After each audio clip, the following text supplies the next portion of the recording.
Deixa eu só pôr aqui, mas ele não vai. Mateus capítulo 13. Eu vou ler na atualizada, tá? Naquele mesmo dia, saindo Jesus de casa, assentou-se à beira-mar, e grandes multidões se reuniam perto dele, de modo que entrou num barco e se assentou. E toda a multidão estava em pé na praia. E de muitas coisas lhes falou por parábolas e dizia: Eis que o semeador saiu a semear. E ao semear, uma parte caiu à beira do caminho, e vindo as aves a comeram. Outra parte caiu no solo rochoso, onde a terra era pouca, e logo nasceu, visto não ser profunda a terra. Saindo, porém, o sol a queimou, e porque não tinha raiz, secou-se. Outra caiu entre os espinhos, e os espinhos cresceram e a sufocaram. Outra, enfim, caiu em boa terra e deu fruto, a 100, a 60 e a 30 por um. Quem tem ouvidos para ouvir, ouça. Então se aproximaram os discípulos e lhes perguntaram: Por que lhes falas por parábolas? Ao que respondeu: Porque a vós outros é dado conhecer os mistérios do reino dos céus, mas àqueles isso não lhes é concedido, pois o que tem se lhe dará e terá em abundância, mas ao que não tem, até o que tem lhe será tirado. Por isso lhes falo por parábolas, porque vendo não veem e ouvindo não ouvem nem entendem. De sorte que nele se cumpre a profecia de Isaías: ouvireis com os ouvidos e de nenhum modo entendereis. Vereis com os olhos e de nenhum modo percebereis. Porque o coração deste povo está endurecido. De mau grado ouviram com os ouvidos e fecharam os olhos, para não suceder que vejam com os olhos, ouçam com os ouvidos e entendam com o coração, se convertam e sejam por mim curados. Bem-aventurados, porém, os vossos olhos, porque veem, e os vossos ouvidos, porque ouvem. Pois em verdade vos digo que muitos profetas e justos desejaram ver o que vedes e não viram, e ouvir o que ouvis e não ouviram. Atendei vós, pois, a parábola do semeador. A todos os que ouvem a palavra do reino e não a compreendem, vem o maligno e arrebata o que lhes foi semeado no coração. Este é o que foi semeado à beira do caminho. O que foi semeado em solo rochoso, esse é o que ouve a palavra e a recebe logo com alegria, mas não tem raiz em si mesmo, sendo antes de pouca duração. Em lhe chegando a angústia ou a perseguição, por causa da palavra, logo se escandaliza. O que foi semeado entre os espinhos é o que ouve a palavra, porém os cuidados do mundo e a fascinação das riquezas sufocam a palavra e fica infrutífera. Mas o que foi semeado em boa terra é o que ouve a palavra e a compreende. Este frutifica e produz a 100, a 60 e a 30 por um. Outra parábola lhes propôs, dizendo: O reino dos céus é semelhante a um homem que semeou boa semente no campo. Mas enquanto os homens dormiam, veio o inimigo dele, semeou o joio no meio do trigo e retirou-se. E quando a erva cresceu e produziu fruto, apareceu também o joio. Então, vindo os servos do dono da casa, lhe disseram: Senhor, não semeaste boa semente no teu campo? De onde vem, pois, o joio? Ele, porém, lhes respondeu: Um inimigo fez isso. Mas os servos lhes perguntaram: Queres que vamos e arranquemos o joio? Não, replicou ele, para que, ao separar o joio, não arranqueis também com ele o trigo. Deixai-os crescer junto até a colheita, e no tempo da colheita direis aos ceifeiros: Ajuntai primeiro o joio, atai-o em feixes para ser queimado, mas o trigo recolhei-o no meu celeiro. Outra parábola lhe propôs, dizendo: O reino dos céus é semelhante a um grão de mostarda, que um homem tomou e plantou no seu campo, o qual é, na verdade, a menor de todas as sementes, e crescida é maior do que as hortaliças, e se faz árvore, de modo que as aves do céu vêm aninhar-se nos seus ramos. Disse-lhes outra parábola. O reino dos céus é semelhante ao fermento que uma mulher tomou e escondeu em 3 medidas de farinha até ficar tudo levedado. Por, todas essas coisas disse Jesus às multidões por parábolas, e sem parábolas lá nada lhes dizia, para que se cumprisse o que foi dito por intermédio do profeta. Abrirei em palavras a minha boca, publicarei coisas ocultas desde a criação do mundo. Então, despedidas as multidões, foi Jesus para casa, e chegando-se a ele, os seus discípulos disseram: Explica-nos a parábola do joio e do campo. E ele respondeu: O que semeia boa semente é o filho do homem. O campo é o mundo. A boa semente são os filhos do reino. O joio são os filhos do maligno. O inimigo que o semeou é o diabo. A ceifa é a consumação dos séculos, e os ceifeiros são os anjos. Pois assim como o joio é colhido e lançado ao fogo, assim será a consumação dos séculos. Mandará ao Filho do Homem os seus anjos, que ajuntarão do seu reino todos os escândalos e os que praticam a iniquidade, e os lançarão na fornalha acesa. Ali haverá choro e ranger de dentes. Então os justos resplandecerão como o sol no reino do seu Pai. Quem tem ouvidos para ouvir, ouça. O reino dos céus é semelhante a um tesouro oculto no campo, o qual certo homem, tendo-o achado, escondeu. E transbordante de alegria vai, vende tudo o que tem e compra aquele campo. O reino dos céus é também semelhante a um que negocia e procura boas pérolas, e tendo achado uma pérola de grande valor, vende tudo o que possui e a compra. O reino dos céus é ainda semelhante a uma rede lançada ao mar. Recolhe peixes de toda espécie, e quando já está cheia, os pescadores arrastam-na para a praia, e assentados escolhem os bons, os cestos e os ruins deitam fora. Assim será a consumação dos séculos. Sairão os anjos e separarão os maus dentre os justos, e os lançarão na fornalha acesa. Ali haverá choro e ranger de dentes. Entendestes todas essas coisas? Responderam-lhe: Sim. Então lhes disse: Por isso, todo escriba versado no reino dos céus é semelhante a um pai de família que tira do seu depósito coisas novas e coisas velhas. Tendo Jesus proferido essas palavras, retirou-se dali, e chegando à sua terra, ensinava-os na sinagoga, de tal sorte que maravilhavam e diziam: De onde lhe vem essa sabedoria e esses poderes miraculosos? Não é este o filho do carpinteiro? Não se chama sua mãe Maria e seus irmãos Tiago, José, Simão e Judas? Não vivem entre nós todas as suas irmãs? De onde lhe vem, pois, tudo isso? E escandalizavam-se nele. Jesus, porém, lhes disse: Não há profeta sem honra, senão na sua terra e na sua casa. E não fez ali muitos milagres por causa da incredulidade dele. Amém. Amém. Parábolas. Por que que Jesus falava por parábolas? Acho interessante que os próprios discípulos falam isso, né? Por que que o Senhor fala por parábolas? O Senhor não fala abertamente,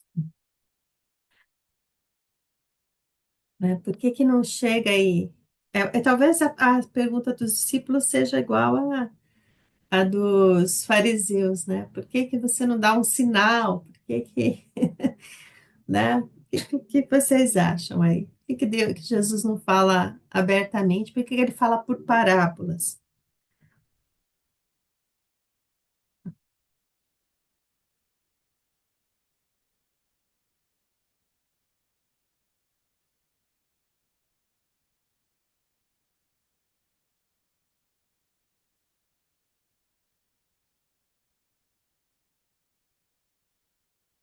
Estou procurando aqui o versículo que fala, que eles perguntam, no versículo 34, todas essas coisas Jesus disse às multidões por parábolas, e sem parábolas nada lhes dizia, para que se cumprisse o que foi dito por meio do profeta. Abrirei em parábolas a minha boca, publicarei coisas ocultas desde a criação do mundo. Talvez porque seja um mistério, e o mistério só é revelado a quem ele quer. É. E é também porque é uma forma de explicar uma coisa que não existe para a gente. O mundo espiritual Exatamente. é assim, ou é como se a gente fosse falar assim, já que você foi para Portugal, né, agora? Como é que é Portugal? Se você vai descrever para quem nunca foi para lá, você vai poder descrever, explicar, mas a pessoa fica olhando para você com aquela cara de paisagem, né? É, Aí você fala, não, é que lá é assim, assim, até que a pessoa vai naquele lugar. E quando a pessoa vai, então ela sabe, né? Porque muito mais do que você contar, de usar a imaginação, estar no lugar é você saber como é que é aquilo, né? Você sabe o clima, você sabe se está ventando, se venta, se não venta, você sabe o cheiro, né? Então, todo esse conjunto de sensações só é possível para aquele que entrou, foi no lugar, né? Jesus fala do reino dos céus como alguém que veio de lá, né? E ele conta, e a pessoa não vai entender até o momento em que a pessoa é convidada a entrar por Jesus nesse lugar eterno, né? E a gente não sabe ainda com toda certeza como é lá, porque a gente não vive lá. Mas a gente, quando está nesse reino, né, faz parte desse reino, então a gente entende o que Jesus, por isso que os discípulos perguntavam e Jesus respondia e eles entendiam, porque eles eram convidados a estar nesse lugar, né? Então, como comparar? Como explicar uma coisa que as pessoas não conhecem? Como explicar uma coisa assim, né? Então, ele tinha que usar elementos daquilo que tinha daqui, né? Para poder explicar como é lá. é igual quando a gente quer explicar as coisas para as crianças, né? A gente usa figuras que são conhecidas. Você vê que aqui ele só usa figuras conhecidas. A semente, a mostarda, o joio, o trigo, né? A pérola. E porque é lúdico, né? É como se fosse uma coisa lúdica. Você, olha, presta atenção, é assim, a semente. E tanto que cada parábola, ele mesmo está explicando a parábola, né? Então, ele mesmo já trouxe a revelação da parábola. E às vezes a gente fica criando uma coisa em cima de uma parábola, né? Se você ler todo esse capítulo com cuidado, está tudo muito claro, né? O que é o reino e para que o reino veio, né? Para que esse reino foi estabelecido. Que está no céu, mas está na terra, porque nós estamos vivendo nesse reino. Somos peregrinos nessa terra. Somos embaixadores nessa terra. É a história do ainda não e o já, né? O É, já e ainda não. É meio doido para nossa cabeça. Porque nós estamos aqui, mas nós não somos. Né? Eu acho que isso é que muito cristão hoje vive, como a gente fala aqui desde o começo na Edith, vive debaixo do sol, mas com a cabeça só do debaixo do sol. E não vive pensando na eternidade. Por isso que sofre mais.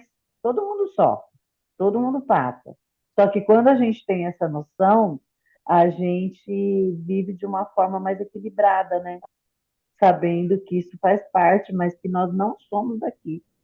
Então, esse reino, porque todas as parábolas ele está falando, o reino dos céus é semelhante. O reino de Deus é semelhante, né? Então, essa figura que é usada. é isso, é uma implantação do reino, né? É como se nós vivêssemos realmente numa embaixada, né? Dentro, a gente já usou essa figura aqui em outros estudos, né? A gente vive, mas a gente é de outro país, a gente é de outra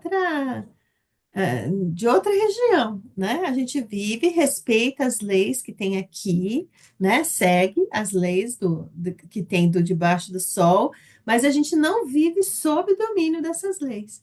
A gente vive sob o domínio das leis do nosso reino, né? E o nosso reino, o rei é Jesus, né? Lá não é esse reino que busca por poder, que busca por, né, por nada disso. É um reino que a intenção do reino é, eita, falhou aqui, é propagar e proclamar a vinda desse reino que vai ser instaurado aqui na Terra, né? Bom, aí então vamos passando para as parábolas. A parábola do semeador é interessante que ela fica mais longa, a parábola do semeador, cada pedaço dessa parábola, ele explica nos detalhes para mostrar a metodologia de Jesus. Isso é uma coisa muito interessante. A gente que gosta de método, né? O homem gosta de método porque ele padroniza, né? Quando a gente padroniza, parece que a gente dominou. Por isso que acho que primeiro ano de faculdade todo mundo estuda metodologia científica, né? Que ele padroniza, aí parece que ele controla, né? Já sei como é que essa ciência pensa. Aí aqui a parábola do semeador, ele vai falar sobre como esse reino nasce no coração das pessoas, né? A primeira parte aí são esses quatro territórios, quatro terrenos. Vamos falar um pouquinho de cada um deles, né? Então, o primeiro é esse território, essa terra pisada, né? Essa terra de caminho que já está sólida, solidificada. Que tipo de terreno é esse aí? Que tipo de pessoa seria essa aí? Jesus explica.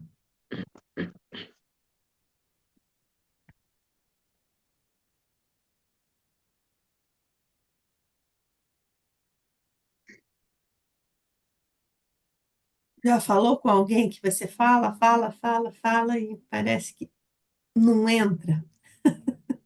Não entra. Já aconteceu, não? Né? Um solo pisado, pisado, pisado, né? Foi. É um coração, às vezes, que já foi muito, muito pisado mesmo, muito socado, muito, muito, muito machucado, mas não só machucado. Ele tem convicções, ele já tem aquela certeza de que não vai dar certo, que não vai, né? Que não vai andar. Esse é o solo aí que você fala. E o bacana é que o semeador, ele só lança semente, né? Ele não fica preocupado que tipo de solo que não é, ele só lança semente. Então, nesse papel aí de Jesus, a igreja como corpo de Cristo, né? Ela vai continuar lançando a semente. Não importa se esse solo é duro, se esse solo está cheio de convicções, se, né, a função da igreja não é transformar os solos, essa é a função do rei, a função do Espírito Santo. A função da igreja é lançar a semente, continuar falando a palavra de Deus, né? Muitas vezes o problema da igreja é que a igreja não fala a palavra de Deus, né? Aí quer mudar esse coração, quer amolecer esse coração, com técnicas de coaching, com técnicas já desenvolvidas, falando o que as pessoas querem ouvir, né? Agora, aí o convite não é esse, o convite é lançar a semente. E ele deixa bem claro o que é a semente aí, onde está lá. Ele fala que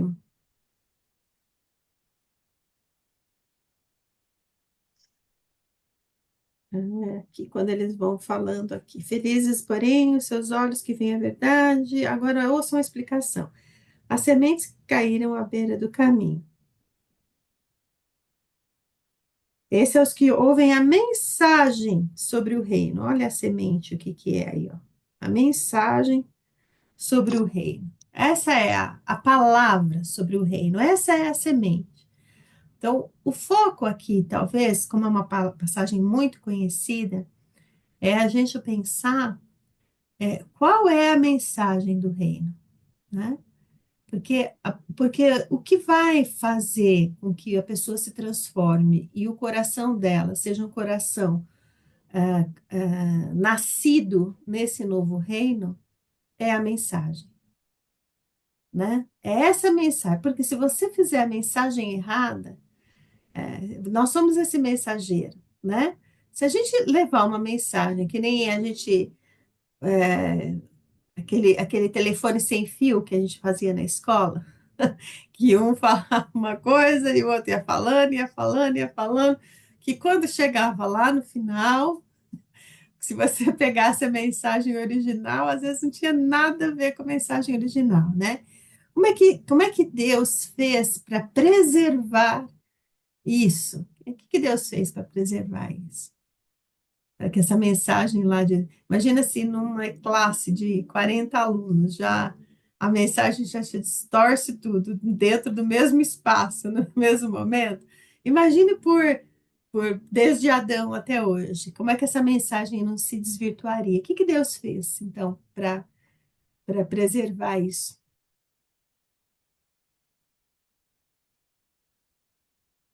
Ele Bom foi dia. usando os mensageiros. Ah, perdão, fala, Adri. Não, pode falar. Não, tá. Eu ia falar que é deixando escrito, né, a palavra escrita, né, para nós através da Bíblia, né? E hoje mesmo assim, a gente vê que tem alguns semeadores, né, entre aspas, por aí, que vira e mexe, estão distorcendo a palavra, né? Nem você falou, hoje a gente tem muitos coaches, né? Eles estão muito mais preocupados em preparar a terra e jogar qualquer semente do que com a verdadeira semente, né? Que é a palavra de Deus realmente. Por isso que eu acho que às vezes a gente tem essa mudança tão artificial, né? As pessoas hoje você vê a pessoa está no auge do cristianismo. Passou-se ali um tempo, você olha, a pessoa está nessa terra do caminho, né? Já não absorve mais nada, não quer mais nada. É. E tem um detalhe nisso que você falou também, André. Além de escrever, e foi o que Deus fez, né? Ele deixou o Espírito Santo responsável por isso, né? Uma coisa muito importante que falta, talvez, na igreja com mais profundidade hoje, é a verdadeira ação do Espírito Santo. Porque nas igrejas tradicionais parece que se esfria um pouco a ação do Espírito Santo, abafa um pouco a ação do Espírito Santo, né? Nas igrejas pentecostais, dá a ele uma forma e uma figura que não é a dele, de, de transformar cristãos em super-heróis, transformar cristãos em personalidades, né? E a função do Espírito Santo, a função não, né? Mas a ação do Espírito Santo não é essa. A ação do Espírito Santo é apontar para o reino de Deus. A ação do Espírito Santo é transformar e continuar levando as pessoas e selar as pessoas. Eu acho bacana essa ideia do selo, né? É como se fosse um selo de qualidade, né? A gente, quando vai comprar alguma coisa, tem que estar lá com o carimbo, sei lá, uma carne tem que estar com o carimbo lá da questão da sanitária para a gente saber que é a origem, a procedência dela, né? A nossa cidadania do reino, ela é selada pela presença do Espírito Santo na nossa vida. Esse é o nosso selo, porque não dá para pregar a palavra de Deus sem a ação do Espírito Santo. Senão é coaching, é outra coisa, né? E esse selo do Espírito Santo que vem é que nos revela todas essas coisas. Como Jesus fazia com os apóstolos, o Espírito Santo faz conosco, né? A gente senta e ele vai ali mostrando como é que é esse reino, né? Bom, o segundo solo aí a Adriana já antecipou, que é aquele que cai, ele recebe. Esse eu acho que é o solo dessa geração. Qualquer mensagem que vem, ela aceita, porque é a sua verdade, ela aceita, aquilo cai, faz sentido no coração dela, mas depois logo vem o sol ali, se começa a ter algum tipo de perseguição, é por causa da palavra, já fala, não, não, mas também eu não entendi, não é bem assim, aí vai mudando, né?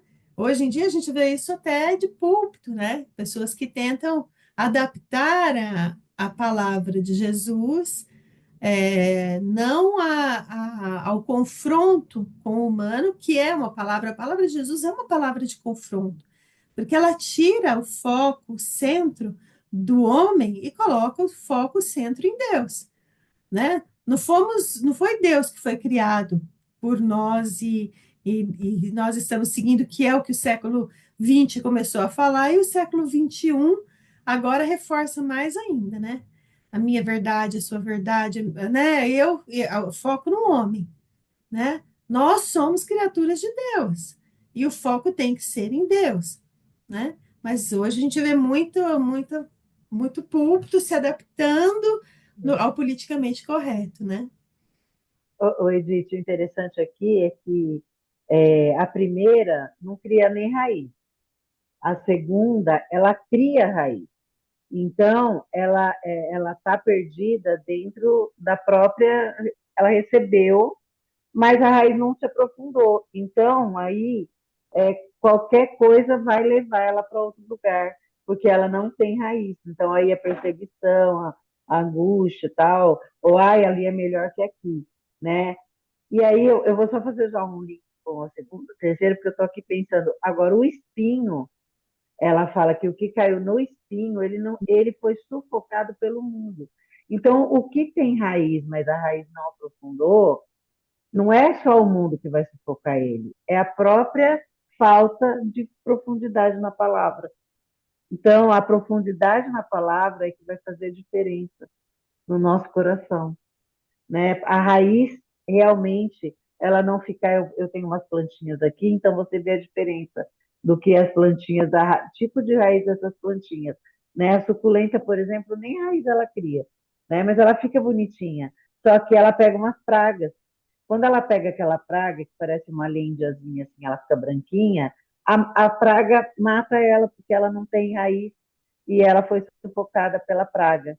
Então, é algo sutil, eu acho que é essa questão aqui, da não ter a raiz, é muito perigoso, porque você não tem de onde buscar o alimento, né? Não está enraizado, não está profundo. E aí que é a diferença do próximo que não tem, que é sufocado pelas coisas do mundo, com fascinação, riquezas, e aí ela fica ali, entre os espinhos, né? Indiferente. Fiquei pensando aqui nessa diferença. Esse que não, que você falou que a raiz não é profunda, né? Esse é aquele que fica querendo que Deus realize os seus sonhos, Eu estou né? aqui para receber. Deus não me deu, É, eu vou para outro lugar, porque eu já ouvi isso, gente. é, Eu vou para outro lugar, porque lá tem promessa, entendeu? porque A promessa não é o próprio Cristo que veio.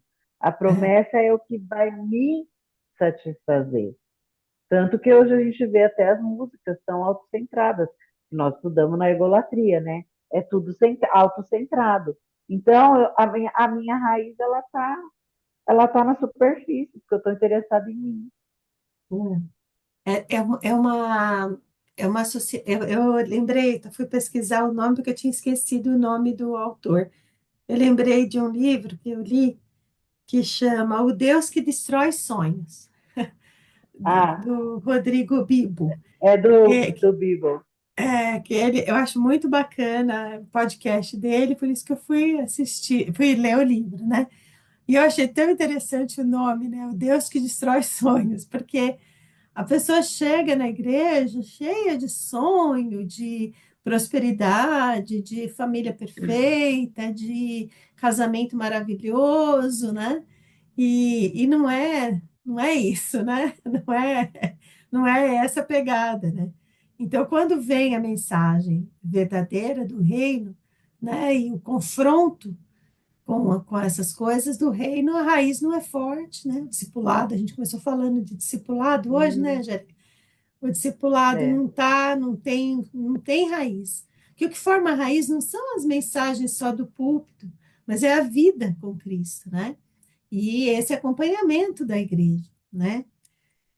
E o sufoco é aquele até que tem uma raiz, um terreno bom, forte, a planta nasce, né?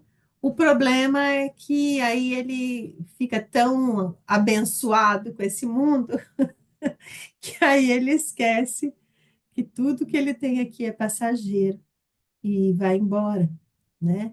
Ele vai se esquecendo disso. É interessante quando o cristão verdadeiro, que pode ter ou pode não ter, para ele pouco importa, porque nesse mundo, as belezas desse mundo não sufocam ele, né? Eu tenho que ser assim, eu tenho que ser assado, eu tenho que fazer isso, tenho que fazer aquilo e etc, né? E mais graças a Deus que existe um solo fértil, né? Um solo que ouve, que caminha, que entende o que é o reino. Esse solo vai produzindo frutos, né? Isso não significa, eu acho bacana a gente pensar nisso, que o solo não sofre, não sofra, ele sofre, né? O solo com a plantação, você vê que tem plantação que devasta o solo. Esses dias eu estava assistindo na TV a plantação de mandioca, ela devasta o solo. Aí eles estavam fazendo a troca, então plantava banana numa época, né? Quando a banana dava lá o cacho que cortava ou a árvore, as próprias coisas da banana ia na terra, deixava o solo mais produtivo e aí vinha e plantava mandioca de novo, que puxava a força do solo. A gente dentro da igreja é assim também, tem épocas que a gente se dedicou e a gente se fragiliza, né? Tem épocas que vem a dor e a gente se fragiliza demais.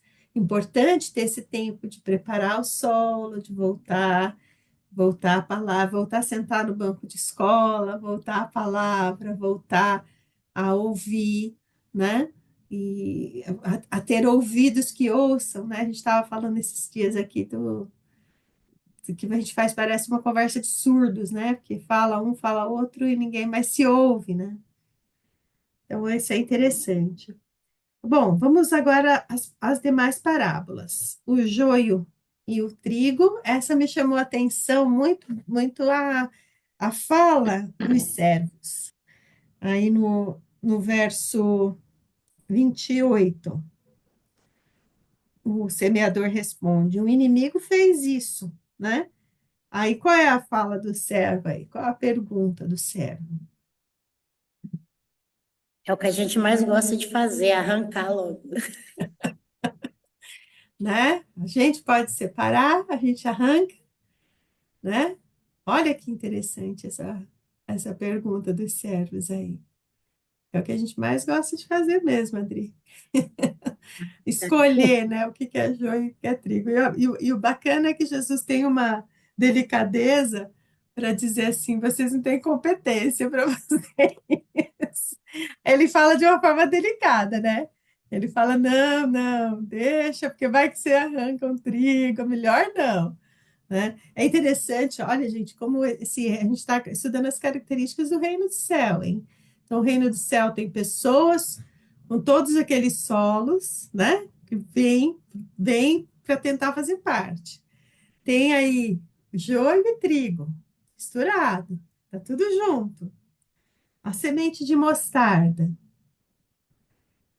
caiu no solo. Como é que é esse reino aí? Semente de mostarda e o fermento, né? Os dois estão com a mesma analogia, né? A gente viu essa semente de mostarda cair no solo? A gente viu esse fermento? Não? Gente, claro que a gente viu. Nós estamos com 2 bilhões de cristãos no mundo, a partir de um homem, 3 discípulos próximos, 12 discípulos, 12 apóstolos, sendo um traidor. Eu já levei, tá vendo? Por isso tem que falar por parábolas. Eu já levei no sentido literal. A A gente não gente vê Eu assim. já pensei no tamanho. A gente Claro. viu do nada, né? Que empreendimento humano, né? Caiu de um grão de mostarda, e eu acho bonito também a ideia do grão, Que o grão é aquele que morre para a árvore nascer, né? Uhum. Então, essa analogia de Jesus, esse fermento que foi escondido aí atrás da farinha e de repente hoje, mas são 2 bilhões de cristãos, mas tem uns que não sei, Deus me livre. Não, não importa. Ele está falando aqui do Uhum. reino. Ele está falando que lá no final vai ser ceifado, né? Lá no final. Mas esse reino cresceu. Hoje Jesus, eu achei interessante nessa Páscoa, eu nunca vi, mesmo antes do falecimento do Papa, né, no domingo, eu nunca vi se falar tanto em Jesus, assim, em post, na TV, na TV oficial aí, tanto se falou de Jesus. Eu fiquei até impressionada contando a história, falando da base do cristianismo, que é a crença na ressurreição de Jesus, né? Falando da importância da Páscoa para o cristão, porque toda a nossa fé está fundamentada na ressurreição de Jesus. Porque, como diz o apóstolo Paulo, porque se ele não ressuscitou, então a nossa fé é vã, né? Uhum. Tudo que a gente crê é vão. Então, a base da fé cristã é a ressurreição de Jesus. E na ressurreição, ele leva consigo todos nós, né? Eu nunca vi se falar tanto disso. Vocês já repararam nisso? Porque às vezes no nosso meio a gente vê, né? Na nossa bolha, como eles dizem, né? Mas eu vi na TV aberta, canal de TV fechado, filmes, né? Então, é um reino que se espalhou. E nesse reino, o rei é Jesus. O rei é Jesus, né? A referência de reino é sempre o rei, né? Não é assim? Quando o rei vai, agora o rei Charlie, né? Mas quando a rainha Elizabeth saía de Londres e ia para algum lugar, o reino ia com ela, né? E passava a ser ali aquele lugar, o reino, onde está o rei, né? Então, nós vimos aí esse crescimento, né, enorme. Depois ele vai explicar a palavra do trigo e do joio, né? Essa explicação também é interessante, que você vê que ele repete a metodologia. Ele fala em público a parábola e explica no particular, né? Continua sendo assim, não é? Em público, Jesus fala, por parábolas, mas é no nosso particular, no nosso privado, é que a gente vai entender as explicações do texto para a nossa vida. Como a gente vai aplicar na nossa vida e aplicar no reino dele a nossa vida, né? Bom, então ele fala, ele deixou as multidões do lado, os apóstolos pedem ainda que ele explique, né? E ele fala, olha que interessante, há duas semeaduras aqui, né? A semeadura do agricultor, que é Deus, através do seu filho Jesus, né? E há também a semeadura do maligno. Há uma semeadura também do lado de lá, né? Só que é uma semeadura sem fruto. O interessante do joio é isso, é que o joio, ele não serve para nada, por quê? Por que o joio não serve para nada? Porque ele não dá fruto. Ele não dá semente para virar trigo, né? Não dá semente que vira alguma coisa, ele é oco, né? E essa semeadura a gente vê o tempo todo, semeando. A gente pode dar alguns exemplos de semeaduras que a gente vê aí do inimigo? A gente consegue lembrar? Contendas, ódio, guerra. A semeadura de Jesus é considere o outro melhor do que você, não é assim? A semeadura do inimigo é você tem que ser o melhor dentro da igreja, por Sim. exemplo, né? Aí a gente vê Sim, eu um acho que que tudo parte do nosso livro da idolatria, né?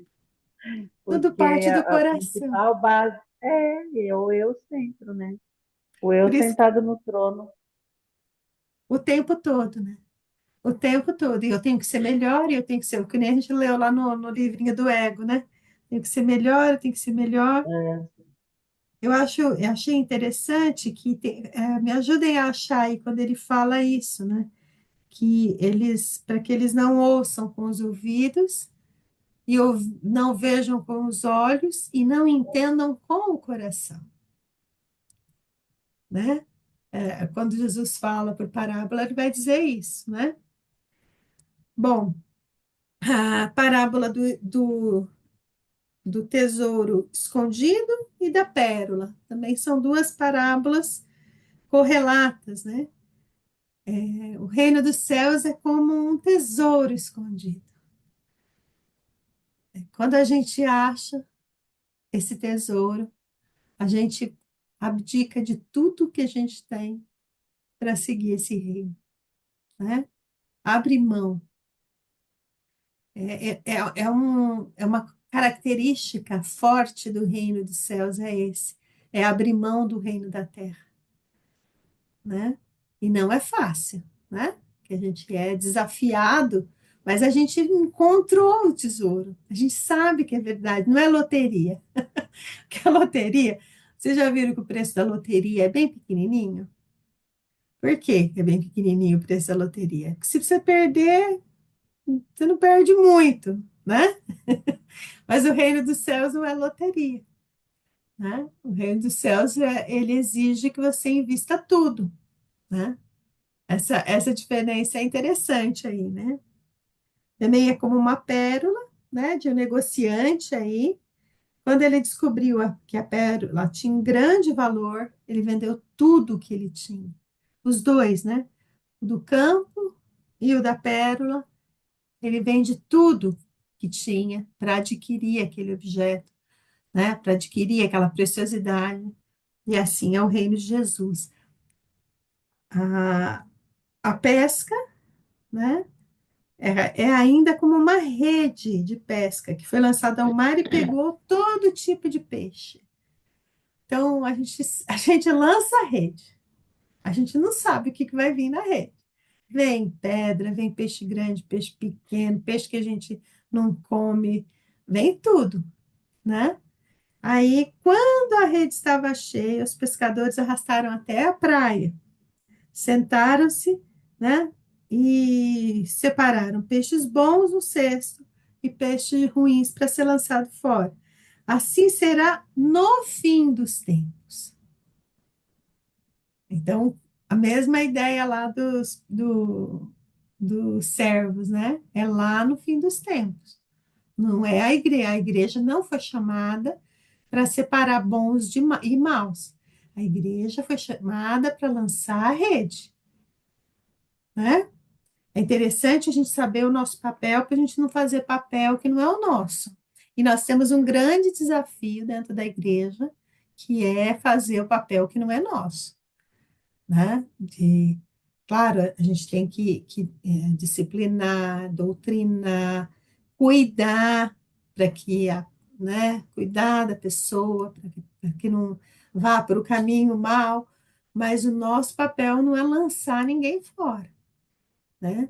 Esse é o papel lá do anjo no último dia, que vai ceifar todo mundo aqui. Ô, Edith, o interessante é que lá na parábola do joio, ele ainda fala, né? Olha, por que que você não pode tirar o joio? Porque você pode estragar o trigo junto. Eu acho que muitas vezes que a gente quer assumir o lugar de juiz, quer assumir o lugar dos anjos, de separar, de mandar queimar tudo aqui, e a gente se esquece muitas vezes que algumas ações a gente julga assim, é necessário, do nosso ponto de vista, fazer para que a gente tire o joio ali, né? A gente vem com essa visão que a gente tem que tirar, limpar, e a gente acaba estragando o trigo também, muitas vezes, né? Acho que Jesus é tão perfeito que ele fala assim, ó, melhor deixar os dois, porque o trigo vai se fortalecer e no tempo certo a gente consegue separar. Mas a gente quer, como diz você, a gente quer fazer esse trabalho, né? De cefeiro, de separar. A gente quer fazer o papel do Espírito Santo, forçar ali, né? O convencimento. E muitas vezes a gente se perde, né? E quando a gente volta para Mateus 3, a gente vê assim, qual é o nosso papel, né? Nesse reino? Qual é o nosso papel nesse reino? Eu acho interessante isso que você falou, Adriana. Isso não significa que a igreja não vá cuidar do reino, né? Porque tem pessoas dentro da igreja que vêm para semear discórdia, que vêm para atrapalhar o reino, né? E a igreja, a autoridade da igreja, né, de falar, não, aqui tem essa norma, aqui não. Isso não significa que você está separando o joio do trigo. Significa que você está se voltando para a palavra de Deus, né? Agora, isso também não significa que você simplesmente pode jogar uma pessoa fora. Exclui ela da sua rotina, não cuida, não visita e fala, ó, você não é dos nossos, então tá fora, né? Esse cuidado com o outro não implica em você se submeter à vontade do outro e deixar o outro ser mimado, espizinhar a igreja. Tem gente que, meu Deus, dentro da igreja é um problema. Faz fofoca, faz discórdia, promove a discórdia, e às vezes fica dando uma de quieto, né?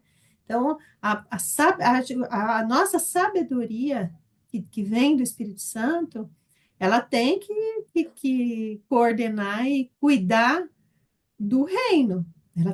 Nós temos que fazer isso, né? Cada um faz o que quer, como na época dos juízes, né? Cada um faz o que quer, a gente já sabe bem para onde vai, né?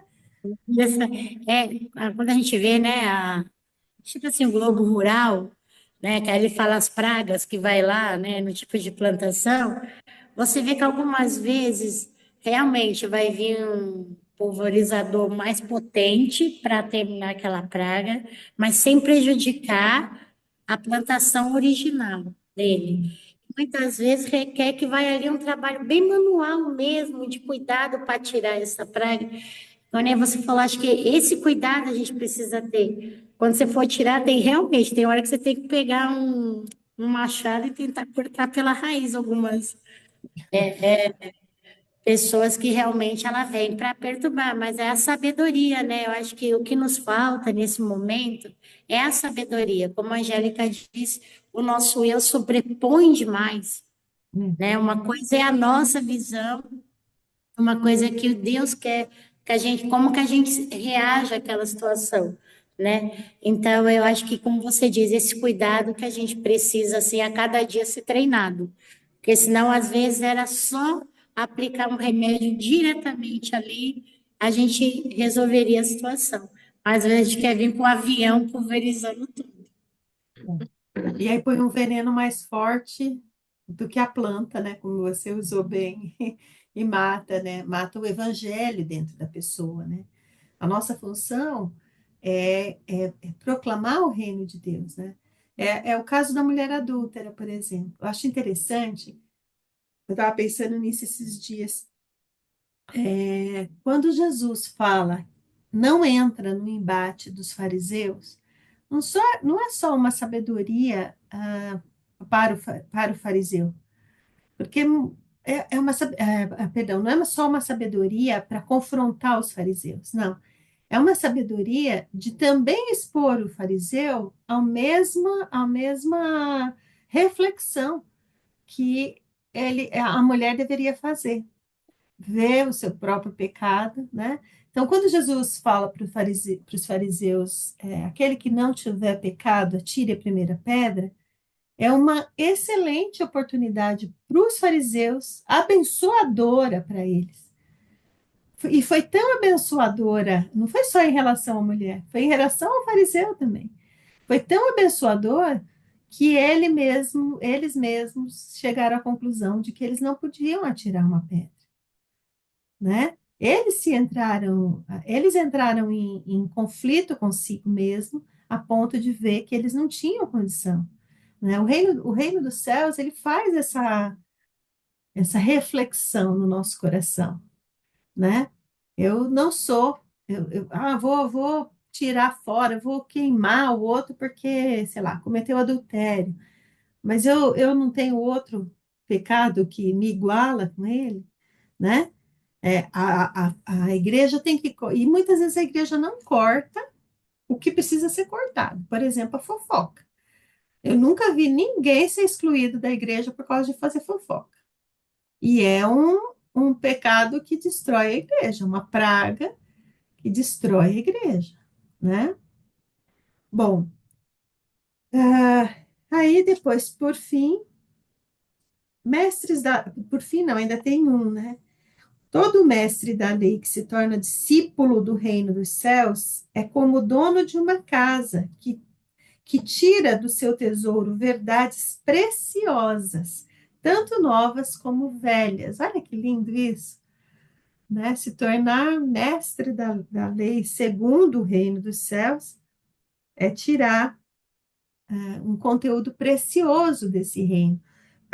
A gente conseguir tirar desse reino essas joias preciosas, né?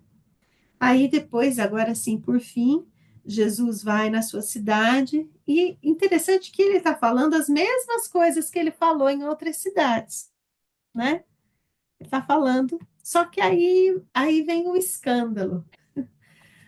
Ele tá falando com tanta sabedoria que eles mesmos se impactam, né? Diz que eles ficam aí admirados e perguntavam, ué, mas esse aí não é o carpinteiro, filho de Maria? Seus irmãos não são Tiago, José, Simão e Judas? Suas irmãs não moram aqui conosco? Quem que esse cara pensa que é, né? É muito interessante esse final aí, né? A honra de um profeta, né? Parece que a gente quer de um profeta um, uma figura muito grandiosa, muito diferente, muito sobrenatural, né? Na verdade, o proclamador do reino dos céus é o humano, né? No caso de Jesus, sem pecado, mas no nosso, com os pecados que a gente tem. Ué, mas essa Edith que fala tanto aí de, de santidade é uma pecadora, eu já falo logo de cara que eu sou uma fraude para que ninguém para que ninguém tenha nenhuma expectativa, porque eu sou uma fraude. Aquilo que eu mais falo que eu quero fazer é o que eu não posso, né? E eu acho bacana que o apóstolo Paulo também fala isso, né? Ele fala, o bem que eu quero, eu não faço. Então, como é que é esses que vão levar? São esses que vão levar o reino. E foi assim que o reino chegou até nós, né? Cheio de pessoas falhas, cheio de pessoas pecadoras, carentes e necessitadas do rei, né? A nossa carência, a nossa dependência do rei, ela é total. Isso não significa que a gente não continua servindo, né? Ah, mas o rei me escolheu. Eu acho tão bonita essa passagem de Cantares de Salomão, quando ela fala, o rei me escolheu. A Sunamita fala, o rei me escolheu. Ah, mas eu não sou bonita, eu tenho a pele tão queimada, porque eu trabalhava lá, meus irmãos me mandavam trabalhar nos campos, né? E ele fala, né, e ela fala, mas o rei me escolheu, né? Nós não somos essas pessoas perfeitas, maravilhosas, somos um pouco maravilhosas, né? Nós não somos essas pessoas perfeitas, maravilhosas, né? Cheia de retidão que a gente esperaria. Mas o nosso reino não é feito dessas pessoas. O nosso reino é feito desses humanos, pecadores, né? Como diz o Brennan Manning, de maltrapilhos esfarrapados, né? É feito desses que não têm a roupa bonita, mas que é transformado pelo rei, é carente, dependente do rei, né? Amém? Olha que hoje, Amém. depois de um feriado, essa terça com cara de segunda, bom, vamos orar para encerrar então. Mais alguém queria falar mais alguma coisa? Não? Então, Adri, você pode orar para nós? Senhor, nós te louvamos e agradecemos, Pai, por mais uma vez estarmos reunidas, Senhor, para aprender um pouco mais da tua palavra. Pois sabemos, ó Pai, mais uma vez, do poder transformador que o Senhor tem para as nossas vidas, para a vida da nossa família, Pai querido, por essa mensagem tão maravilhosa, Senhor, que é o Evangelho, que é aquele que nos leva, Pai querido, a cada dia. Ó Pai querido, na dependência, nós te louvamos, nós te agradecemos, Pai querido. E nós queremos, ó Pai querido, pedir ao Senhor mais uma vez a tua graça sobre as nossas vidas, Pai querido. Fortalece em nossas fraquezas, Pai amado. Nos ensina, Pai querido, a ser a voz da esperança para aqueles que necessitam. Que nós possamos ser mensageiro dessa boa mensagem que é o Evangelho, a salvação, a transformação, a mensagem da cruz, Pai. Deus nos ajuda, Pai querido, na nossa jornada diária. Cada uma aqui, ó Pai querido, que o Senhor derrama da tua graça sobre nós, ó Pai. Nós te agradecemos por esse dia, nós te agradecemos por esse tempo. Em nome de Jesus. Amém. Amém. Amém.